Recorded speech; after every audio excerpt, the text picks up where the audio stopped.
It's the coolest thing in the whole world to play Mikey, and you know it. I know it.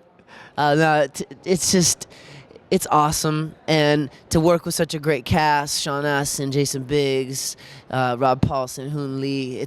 We just have a blast, and it shows up on the screen. And I like to call what's going on right now with the Turtles the second coming. Right. Yeah. And what about for you, playing this character? Who obviously is an important figure in the entire Turtles mythos. You kind of feel a weight of responsibility, made even more acute here at Comic-Con. But the great thing is that the environment that was created for us by the producers and the creative team and Ciro and everything was, they just really let us do our thing. So I think as much as was possible, I felt like we were in a very free environment, and that was really, really helpful. It's a great responsibility being a turtle, Sure, really. it is. It is. I grew up watching the Turtles. The Turtles taught me how to meditate, got me into martial arts, skateboarding, surfing, and I am who I am today because of the Turtles. So to be able to offer it again to this new generation and to, entertain us who grew up on it, I think we're nailing it. Yeah. Yeah. One of the things that they really wanted at the beginning of the season was to try to build chemistry, and so we were all together as much as possible. And I think that really, really helped. And now that we have a little bit more under our belt, we can kind of take that feeling with us as we go, but still we try to get together as much as we can.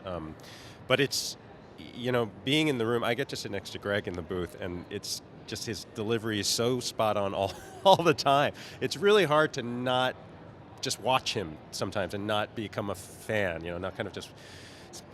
It's the How's hair. that? It's the hair. But that's great. That's what you want. I mean, you want it. It also makes you better. It makes pulls better things out of you. And so it's a great room to be in. And the people that are in Mae Whitman too, and like the people that are in there. It's just always a really good time.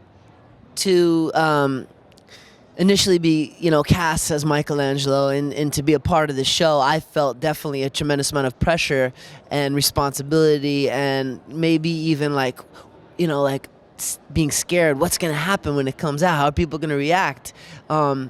And to see that we had 12 million viewers the first week of it being released was such a relief, and we've been celebrating ever since. Yeah.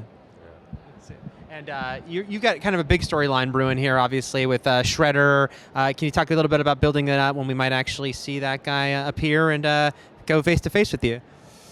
I'm not going to reveal too much because I think that the fun of it is finding out. But I will say that the way they've kind of layered that story together, to me, has a lot of resonance, and it actually starts to address other questions as to why Splinter behaves the way he does, and why he teaches his children, his sons, but doesn't necessarily adventure with them all the time, and those sorts of things, which emerge as questions once you have a Splinter that's more capable, isn't necessarily crippled or what have you, or is physically frail, I should say. You don't want to mess with Splinter. Yeah. So. For real. But it's.